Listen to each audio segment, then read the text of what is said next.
This is Sister Sajdah Muhammad. We are proud to announce that the Sajdah House commemorative Elijah coins are finally here.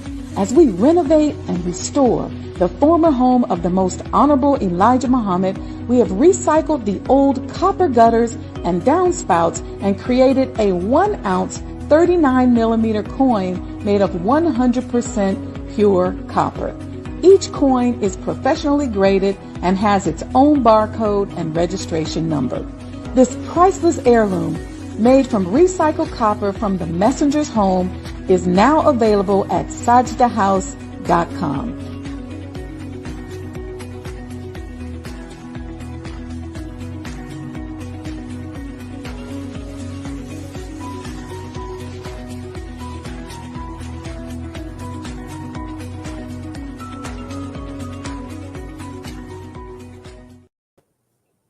Assalamu alaikum, peace be unto you.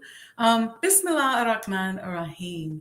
When I started getting ready to do this broadcast, this room generally is very sunny, but this particular day, it seemed like there wasn't that much sun coming through. And then the minute I decided to do this quick presentation to you, the sun came flowing in. So I'm going to accept it as a blessing and Allah's way of saying that they're excited for this presentation that I'm doing. That's my interpretation.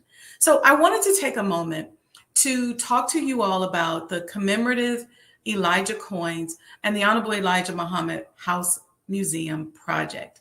Because as we're starting to gain momentum towards the finish line, many new people are coming on board and there's a lot of questions.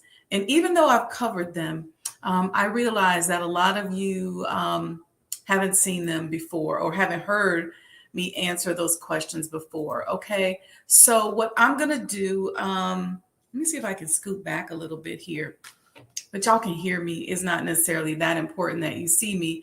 And just know that when I sat here, this sun wasn't happening like this. So anyway, as I mentioned, I'm the proprietor and developer and owner of the Honorable Elijah Muhammad House Museum, also known as Sajdah House. And the house is located at 4847 South Woodlawn Avenue, right here in the great city of Chicago. The house is now listed on the National Register of Historic Places by the U.S. Department of Interior. It's the former home of the Most Honorable Elijah Muhammad and former national house of the Nation of Islam. It is sacred space, and it is of extreme importance to our community, to the city of Chicago, and to the world. So many of you all send me such beautiful and really deeply profound notes about this project and about the house. Some of them are so deeply profound that I'm almost literally afraid to read them. But one particular person sent me this quote from Amos, the book of Amos, chapter 9, verse 11. And it says, "In that day, I will restore David's fallen shelter. I will repair its broken walls and restore its ruins, and will rebuild it as it used to be." And that struck me because the house was in such bad condition when we got it. We've literally almost but rebuilt the house and improved it with all new electrical and sewer and plumbing and HVAC and, restoring wood and replastering and getting out water damage and running the raccoons up out of there. And one of the goals is to make the first floor replicated, or to replicate that first floor to the way it looked when the Honorable Elijah Muhammad occupied the house somewhere in the late 60s and early 70s, but primarily late 60s. That's the mid to late 60s. That's the era we're going with. So when it says in that quote from the book of Amos 9:11, it's talking about Israel's restoration. And it says, "In that day, I will restore David's fallen shelter, and I will repair its broken walls." We repaired many broken walls, you all. "And restore its ruins." And many things in the house that were ruined, we either repaired or replaced, and rebuild it as it used to be. And so that's the plan there on the first floor as I'm saying this. The sun's getting brighter and brighter, but that's okay. Why is this house so sacred? I started using the word sacred when I referred to the house. I use the word because sacred is something that is connected with God or the gods or something so deserving of veneration. What is veneration? Veneration means great respect and honor. And our beloved, the Honorable Minister Louis Farrakhan, heard me to refer to the house as sacred and said to me, "You are right to call it sacred because it became sacred when a God decided to move in." That's why we call it sacred. A little bit more about the house. The Honorable Elijah Muhammad and his wife, Mother Clara Muhammad, hosted more leaders and icons from around the world that met and dined in that space than any other space in modern day African American history. From the great Reverend Dr. Martin Luther King Jr. and his wife, Mrs. Coretta Scott King, to the Honorable Minister Louis Farrakhan and his wife, Mrs. Khadija Farrakhan, Muhammad Ali, Kwame Ture, Sam Cooke, Malcolm X, Mrs. Betty Shabazz, Senator Adam Clayton Powell, James Baldwin, James Brown, Mother Tynetta Muhammad, Mother Evelyn Muhammad, Dick Gregory, members of SNCC. Oh man, I could go on and on. And Senator Andrew Young, the black delegates of the 1968 Democratic Convention. And that's really the short list. One thing that I've been saying in conjunction, and I'm giving you all kind of cliff notes of talks that I've done over the past 4 years, just to consolidate them into one place. We are on the cusp of a cultural renaissance here in Chicago. You know, over 500,000 of our people migrated here to the great city of Chicago during what is described as the Great Migration from 1916 to 1970. We were redlined and restricted residentially, and thousands of iconic members of our community ended up in communities like this one that we're talking about today, where the home of the Honorable Elijah Muhammad is. Actually, you're talking about Bronzeville and some of those other areas. And I got tons of talks where we talked about the Great Migration. But let me just say this. Their lives, their lifestyles, their experiences, their style, and their death made history, created industries, and sparked movements. Very little is known about the Chicago Renaissance. And my hope is that through your visiting the Honorable Elijah Muhammad House, you will become more interested in the great Chicago Renaissance. And you'll learn more about the urban history that is so pivotal to the history of the great city of Chicago and the United States of America.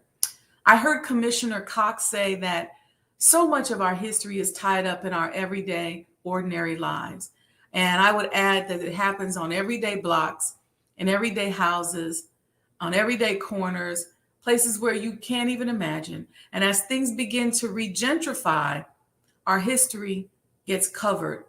And I'm not saying that we're against regentrification. What I am saying, though, is that I'm for preserving that real estate that is critical and pivotal to underserved communities in our great city of Chicago.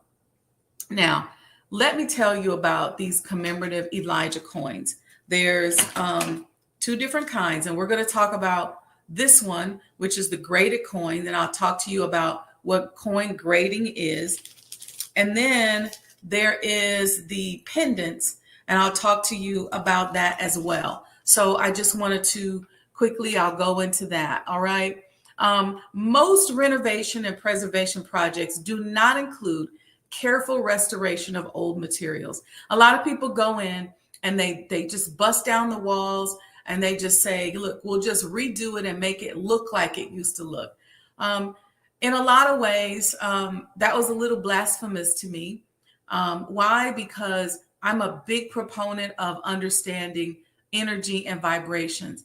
And everyone who's been in that house, especially the Most Honorable Elijah Muhammad, their vibration is wrapped up in the walls and the wood. And so we want to preserve it. So things like converting copper to these commemorative coins made sense.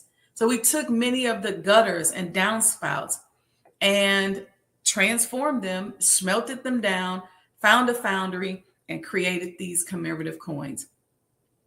Coins have a rich history, making collecting them a rewarding hobby. And I'll show you a video a little bit later to help explain what the study of money and coin collecting really is. People collect coins for many reasons. There's oftentimes historic, artistic value, or to invest in coins for long-term profit. But to collect a coin made of the old copper from the recycled home of the most from the recycled copper of the home of the Most Honorable Elijah Muhammad is a very rare treasure, to say the least. Let me tell you a little bit about them.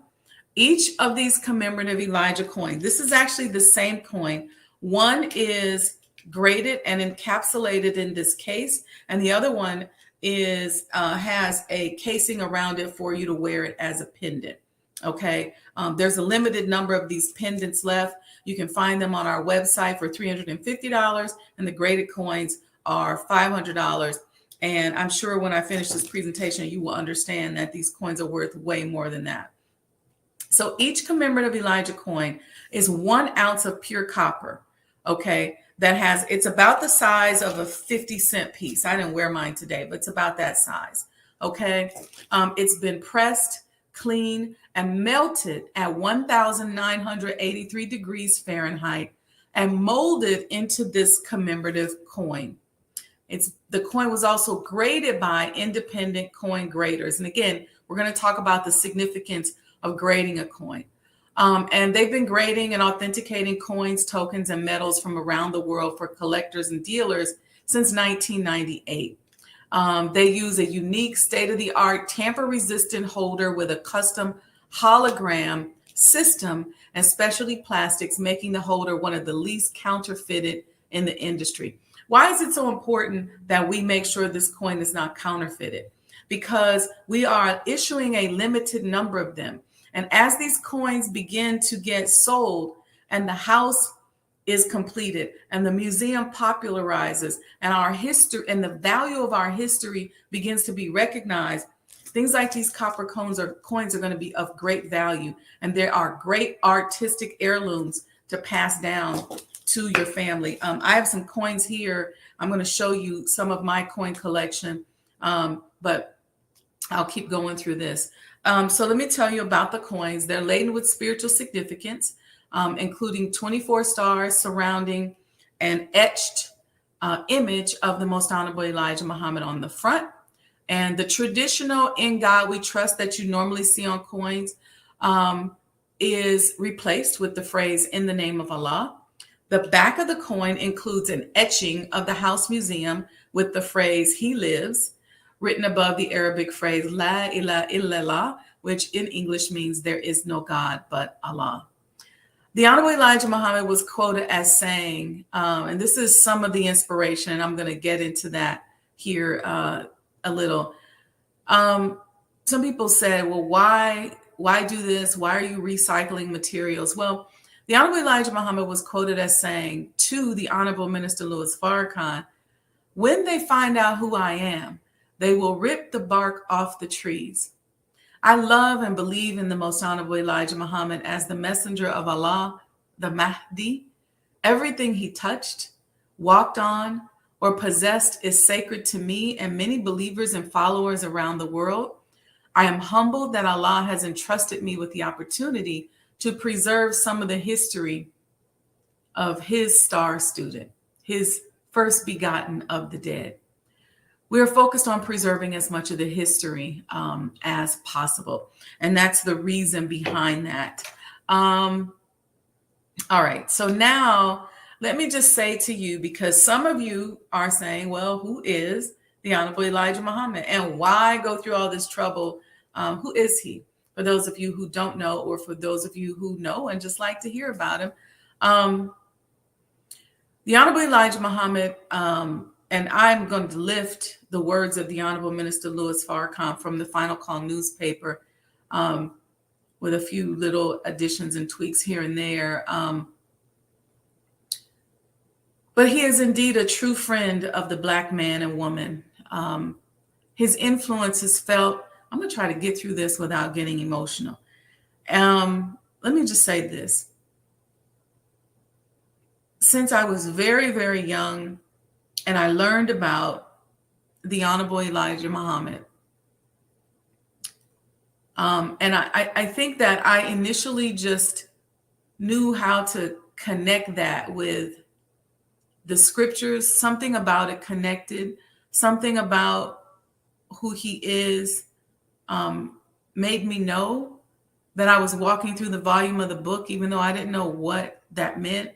And that's some of the notes that you all have sent me that I'm going to put actually in a big coffee table book. I'm going to put your notes there because they're so profound. And like I said, I'm not going to read it, but I need to just step back for a minute so I wouldn't be emotional while I'm saying that. But saying this thing, okay, he is indeed a true friend of the Black man and woman. His influence is felt around the world today and is embedded in the pride that we all speak here today. He worked, he suffered, he studied, and he constantly prayed for our rise. He sacrificed his own personal life to devote 44 years to the rise of our people. He single-handedly, with tenaciousness of will and singleness of purpose, turned the language of America from the use of the word Negro, which means something dead, lifeless, or hard, into seeing ourselves as Black people, members of the Aboriginal nation of the earth. He turned our hearts toward Africa and our brothers and sisters in the isles of the Pacific, Central and South America, and the Caribbean. His wisdom showed us the connection between the Native Americans and their membership in the Aboriginal nation of the earth. He, more than any other religious leader, is responsible for causing us to refer to one another as brothers and sisters. He caused new levels of scholarship in the research of history of the Black man and into the nature and birth record of mankind. He inspired research into melanin and its presence or absence and its effect on our thought processes. He taught us how to eat to live, causing us to throw away medicines and become health conscious. His teachings on this subject began the process of proud beautification of our people. He started the process of reformation of the Black woman, without which there can be no new people. He showed us the value of a proper education and was a pioneer in the establishment of an independent school system that reflected the same. He demonstrated the proper use of money by establishing for his followers farmland, banks, businesses, airplanes, and airport facilities, international trade and commerce. You name it, he did it. And you're going to see evidence of that in the Honorable Elijah Muhammad House Museum when you come and visit. He saw and cultivated cultivated our greatness. His divine influence can be seen around the world. That's a little bit about him. So some people say, why coins? It was an inspiration. I was in a meeting and we realized we had all these linear feet of copper. And we were like, what do we do with it? I didn't want to throw it away. And so trying to figure out with it and decided upon coins. But the decision to decide upon making a coin was just the beginning, because it took me 3 months to find a foundry who would agree to take our copper and our design and make the coins. 3 months, okay. And so many of them say, yeah, we'll make you a coin, but we're not using all that old dirty copper. So we had to figure out how to cut it up, how to wash it, how to clean it, how to get it to the foundry, who then took it and melted it. That's a whole process in and of itself. We removed it, we cut it down, we cleaned it. Some cases we had to scrape some debris off of it. We bound it and then delivered it to the foundry, who melted it at 1,983 degrees Fahrenheit. Okay, so what I'm going to do is I want to show you all a video about coin collecting. And, Yeah, let's do that. Let's look at the video about coin collecting, because I've been into coin collecting since I was a little girl. It's something that my father got me into. I have one thing here. This is a case where I keep some of my collectible coins, and I have some others there. I just didn't pull them all out, but this is actually the President Obama coin collection. I'll take one out so you can see it.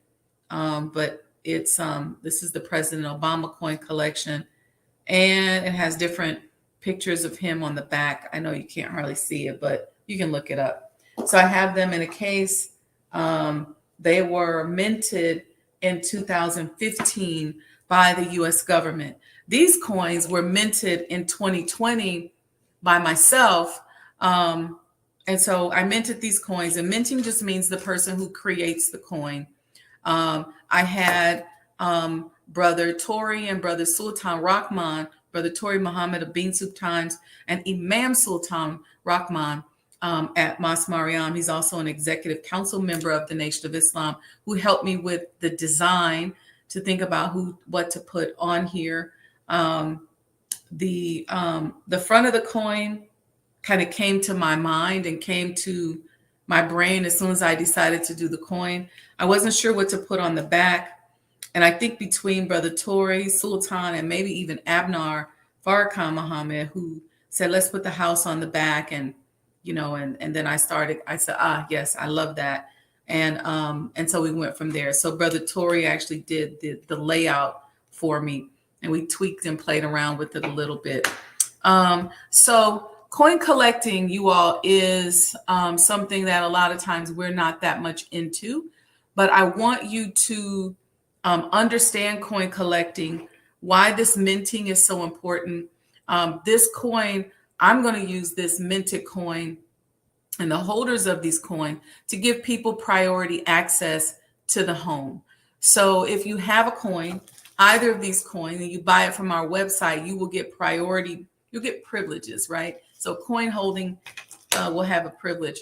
Let me grab this video here that I want to show you all about coin grading, or no, we're going to talk about coin collecting. Okay. Let's do that first. Let you all, it's a short video, so just hang in there. Here we go. Numismatics is the study or collection of coins, tokens, metals, paper currency, and related objects. The word numismatics is borrowed from the Latin word numismatus, meaning coin, currency, or stamp on a coin. This field also includes the broader study of money as a method of payment that people use to pay for goods or resolve debts. Although the terms numismatist and coin collector can be used interchangeably, numismatists approach the subject of coins from a cultural, historical, or artistic standpoint. Coin collectors acquire coins based on their goals, while numismatists are professionals that study coins and currency. Often referred to as the hobby of kings, coin collecting has historically been practiced by royalty and the wealthy elite. Understanding the value and history of coins is crucial to numismatists. Coins can be bullion, proof, ancient, circulating, rare, or commemorative, and can have inscriptions such as the year it was minted, the mint mark, captivating designs, the face value, fineness, or mottos such as "In God We Trust." However, a master at the study of numismatics will look for much more. If you'd like to get started on advanced... All right, so I wanted you all to check that out so that you can just know a little bit about the history of coin collecting and how it's a science that a lot of people do actually practice. And when I think about that whole video and the study, let me just say this to you real quick. I believe that we're moving into a phase where economic development will be a critical accomplishment for us as a people in terms of moving towards our freedom, our independence, and our ability to really sit at the table as players.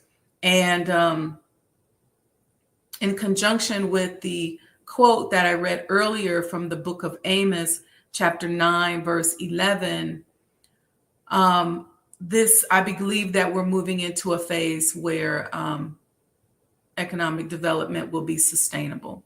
And so to have the coin as a symbol of the house, we have another logo, which is the cracked atom. But this is quickly becoming a logo as well. And I'm thinking of even when we get our historic marker for becoming listed on the National Historic Registry, my goal is also to probably put a big copper coin, just like this one, on the side of the house. So this coin is going to mean a lot. Now, some of you have asked me, like, what is grading and why is the coin being graded so important?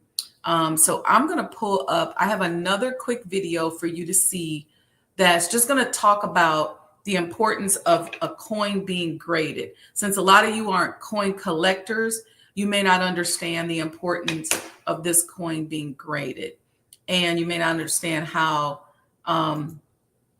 valuable these coins are. Not only that, but as a result of them being graded. But before I go into this, well, let me just play it. And then what I'll do is I will tell you how we got to the point where we decided to actually grade the coin, because that was a real spiritual process for me. So check this video out.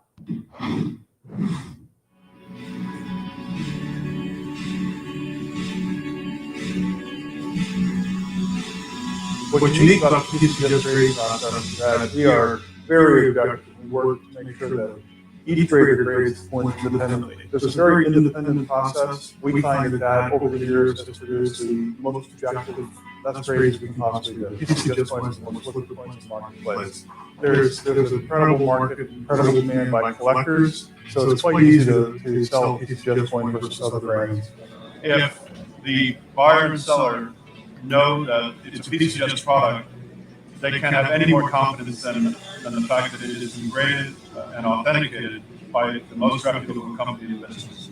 PCS gives them assurance that what they're buying is legitimate. In 1986, PCS introduced a lifetime guarantee, and this caused thousands of new collectors and new investors to enter into the marketplace because they were confident that what they were buying was legitimate. We feel that the certification has added a great deal of value for collectors. It certainly adds an element of security, if you will, for the collectors. We've got a track record of grading 28 million coins. We've been around for 28 years now. Okay, so PCBS does a great number of certifications for heritage, and it's something that is vital to us. And I thank them every day for the service that they do for the coin market. When collectors give us their coins to grade, they have the confidence and insurance that their coins are back properly graded, objectively graded, and that their coins will be the most liquid, the most valuable that they can be. All right, so this is also another piece that's important for you all to know. So when once I settled on the coin, found a foundry, I then was struck with, how do I present the coin? What do I do? Because what I didn't necessarily like was just this presentation, which is this is from one of my own personal collections. So I said, how do I do it? So I came up with this satin box. It was a green satin box with a gold satin on the inside. And the coins, sort of like the one I just showed you from my other collection, sat in there. And that's how we were going to get them out. It was already a little expensive. But keep in mind, the idea behind selling the coins was to support the renovation and restoration and now the completion. So it was to raise funds, right? And I didn't want to just ask for money and not receive anything. So I said, it's either you're going to become a sponsor or you can get a coin. I was just trying to make sure that you got something for the money that you would donate or gift to us to complete the sacred renovation and restoration. And so I took it to prayer, and I was having this whole conversation with Allah.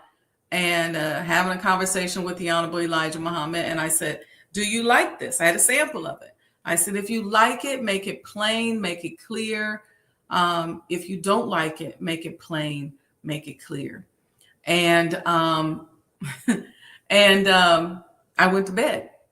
And then the next morning when I woke up, I had all of these emails and texts from this company in China that was helping me with the packaging, who was saying that not only did they have like a 6 or 8 month delay on shipment, but that the price of the packaging was going to start anywhere from $21 a piece to $48 a piece. And I was like, okay, well, that's pretty plain. And then I just thought, well, okay, so now what do I do? So then my next prayer was, I said, okay, y'all, then let me know what you want me to do. And I received a call from the foundry who was saying that, look, your coins are going to be in, they're going to be completed in the next couple of days. Do you want them graded?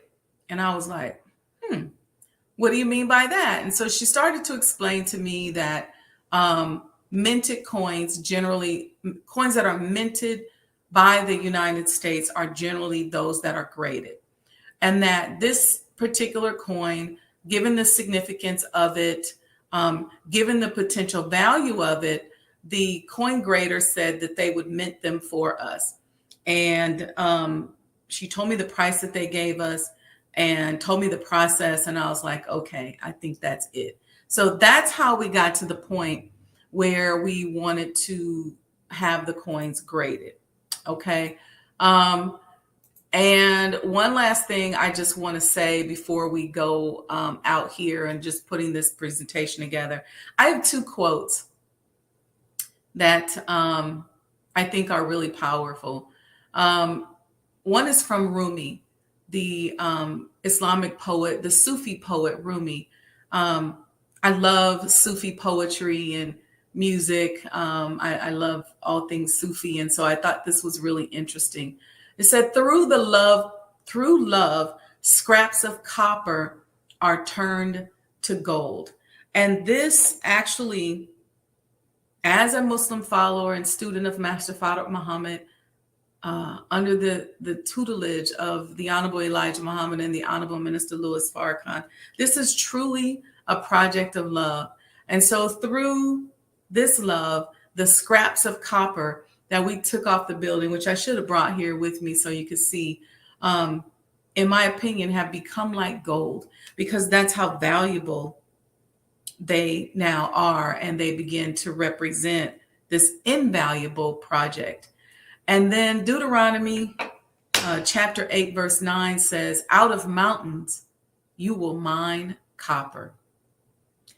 This is significant. The project is significant. Today, many in the world capitalize off of our culture. Much of our culture, much of the modern day culture, the vernacular is born out of the teachings of the Honorable Elijah Muhammad. Listen, Black people are so dope. We are so creative and ingenious. Our pain and suffering has produced inventions that have changed the world and a form of cultural expression that fuels the world. The whole world follows us and mimics us. Our culture has become the world's culture. Hip hop, for example, our urban street sounds that were rejected and despised have now become a multi-billion-dollar industry. All right. So many of our neighborhoods where our history was made in urban, everyday houses and areas around the country, like I mentioned, have now become the vortex of violence. Sadly so. We, at the Honorable Elijah Muhammad House, in the city of Chicago, we want to help us to ensure pride in our culture and to transition out of our historic neighborhoods being the vortex of violence. We have to work to fight against the enemy within and outside of us that is creating this type of violence.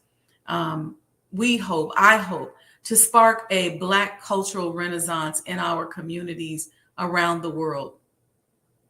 I want to help spark a renewed self-interest and preservation of our culture. I want to cultivate radical changes in the ideas about our culture, and I want to lead a cultural renaissance in our community. Urban historic preservation is a critical aspect of activating cultural economic development in our communities. We must begin to tell our own stories. We must begin to control the narrative, and we must begin to monetize our own culture. This is sacred space, and I thank you all for supporting. I pray that you will continue to help us with the completion by purchasing your commemorative Elijah coin. If you go to the website there, when you pull up the website, this coin is going to be the one to pop up. So if you go straight to sajdahhouse.com, you can get this graded coin, which again is the one I think you should get because it also has this unique hologram number and stamp on the back. And this number will become part of your membership number to gain access to certain privileges. But even if you get this coin, you're still going to have privileged access, especially if you get it through the website. But you're going to have to go on our Instagram page to get that link. And you can follow us while you're there. So go to us on Instagram at Sajdah House, SAJDAHHOUSE on IG. Follow us, click the link in the bio, and you can purchase these commemorative coins and wear jewelry that matters. And if you want to be a sponsor, if you've decided that you want your name etched in the home for the duration of the home, we've got some wonderful sponsors. I'm so excited for them to see what we've done with the gifts that they've blessed us with. I won't name them all, but just we have some amazing sponsors, and their name is going to be their family name, or however they want it, is going to be on a plaque in those specific areas that they've sponsored throughout the home. So with that, I'm going to get out of here, but I just wanted to come out here, do this quick explanation. I apologize for the sun because when I sat down here, the sun was not doing this. So I hope it doesn't distract you, and I hope it doesn't take away from the value of the information that I wanted to share here with you all today. So the commemorative Elijah coins are in. The pendants, these are in. You can get them on the website. And I also encourage you to get, if you got to get one or the other, if you got the money, you want to make a choice, I say get this one. But some of us like to bling bling. All right, peace and blessings. Again, like I said, my goal was to put this together because many of you are joining the movement late and you're like, what is all this? What is this? What is this? And so I hope this helps. All right, so peace and blessings, family. I'm going to go out with a short video just showing you some fun I was having when the Elijah coin pendants came in. All right, peace and blessings, family. Assalamu alaikum. To share with you some of the magnificent and triumphant teachings of the Honorable Elijah Muhammad. When we say magnificent and triumphant teachings, these two words, magnificent and triumphant, are adjectives that describe the teaching of Elijah Muhammad. That which is magnificent is that which is supremely great. That which is triumphant is that which is powerful enough to overcome obstacles. Think of it, black man and woman. There is a teaching in America for you that is supremely great, meaning that it is a teaching above all other teachings that have ever entered the ears of a black man and woman.